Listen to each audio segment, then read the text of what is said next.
Welcome to the Soccer Tavern, where we're discussing the history, culture, and philosophy of the beautiful game. My name is Dave, and this is our very first episode where we're discussing the origins of the sport we know as soccer today.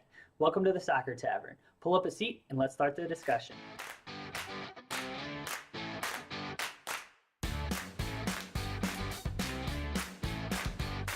Okay, so I'm going to address this right up front.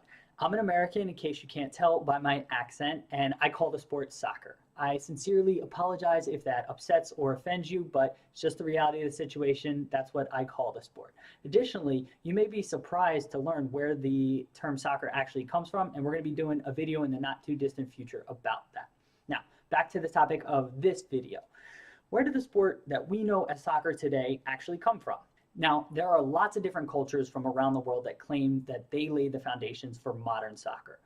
From the Chinese to the Japanese to the Greeks, Romans, and even Native Americans, all of these cultures had some form of ball game that they played that involved running and kicking. The reality is none of these sports can really trace their sports lineage to the sport we know as soccer today. That honor belongs to the Celtic-speaking people on the western edge of Europe and in the British Isles from the medieval era, starting around the 8th century. These Celtic-speaking people played various forms of a ball game involving two large teams trying to get a ball to a specific location. It was utter mayhem. It was incredibly destructive. There were no rules and it was just a mass mob and riot going on. I'm only slightly exaggerating here, but the one rule was no murder, and that was the only rule. So as you can imagine, the upper classes and business owners looked down on this game. It was barbaric, it was incredibly destructive, destroying property, destroying businesses, and all of that. For that reason, it was forbidden many times over centuries by the ruling classes. Even though the game was forbidden by the ruling classes, versions of this chaotic game went on for centuries, bringing us up until about the mid-1700s. Now, at this time, society had settled down a little bit, things were a bit more civil, and the aristocracy and upper classes preferred sports like horse racing, rowing, boxing, and cricket. And the lower classes were being influenced by the church and Puritan values, which looked down on things like entertainment, theater, and soccer. Now, because of these pressures, the only thing keeping soccer alive at this time were the English public schools, which are basically boarding high schools for male teenagers. This is where the upper class children were being educated. And that's where the game of modern soccer really sort of started to take root. Games and athleticism were prioritized in these schools and were a critical part of education in Britain. Now, even though many English public schools were playing the sport, the game looked very different from school to school. The game existed in silos with varying rules depending on the school because there was no internet, there was no information being shared. And really what was going on is there were versions of the sport that were a combination of modern rugby and modern soccer. So you had dribbling schools which prioritized dribbling the ball at your feet. Those were some examples are Charterhouse and Winchester. Some schools more favored the game that was more like rugby with hands and running with the ball. That was the school of Rugby and Marlborough. And then you had other schools that prioritized kicking the ball and chasing after it, schools like Eton and Harrow. Finally, in 1845, the first attempt at writing a unified set of rules was attempted in the English town of Rugby. And those rules that came out of it, unsurprisingly, were more closely related to the rules of modern rugby. In 1848, at Cambridge University, teachers representing the schools of Shrewsbury, Eton, Harrow, Rugby, Marlborough, and Westminster produced what became known as the Cambridge Rules. Now, the Cambridge Rules were closer to what we know as modern soccer today. They established that a goal was two goalposts and a crossbar. At the time, it was a tied string. Offsides was being beyond the last three defenders of the opposition, a little different than the modern rule, which is just beyond two defenders, and also established that when the ball was out of bounds and how to get the ball back into the field of play. It still, however, allowed for players to catch the ball and also stop it with their hands, but they just couldn't run with the ball, unless they were, of course, the goalkeeper. As these schools played other schools in local towns, the Cambridge Rules spread. Still, however, there was a resistance to the Cambridge Rules from some other schools. These other schools insisted on using their own set of rules.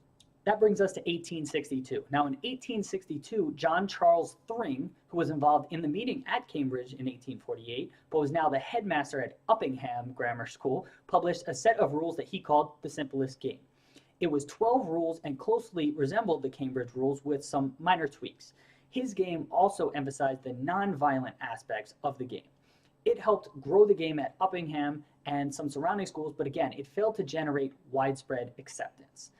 Finally, in late 1863, at the Freemasons Tavern at Lincoln's Inn Fields in central London, 11 representatives from old boys clubs gathered with the intent to establish a unified set of rules. Now, quick aside, an old boys club is basically the alumni from an English public school. They're high school graduates who still kind of hang out together. Over the course of a couple months, they met and used the Cambridge rules as well as Thring's simplest game rules as a starting point to discuss a unified set of rules.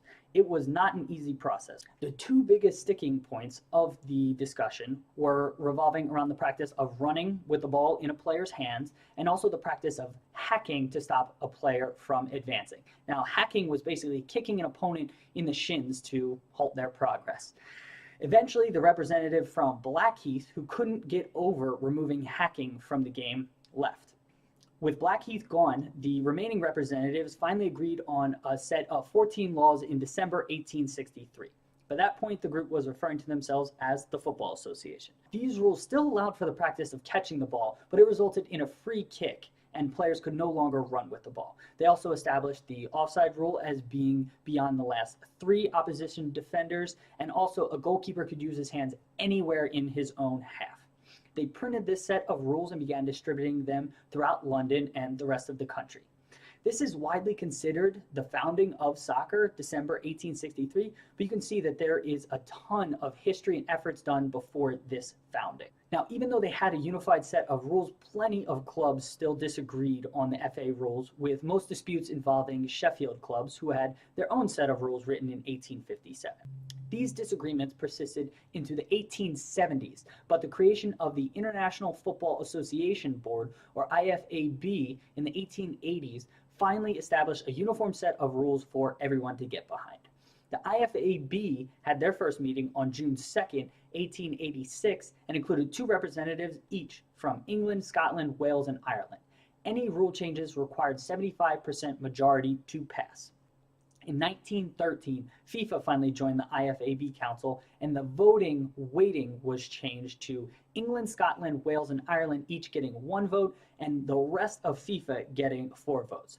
This is a system still used to govern the rules of soccer today. Now, going back to the FA rules from 1863, there have been many tweaks and rule changes to those laws to get us to the modern version of soccer that we know today. Hope you enjoyed this first episode of the Soccer Tavern. Hope you learned something, and we'll be back with another video soon. See ya.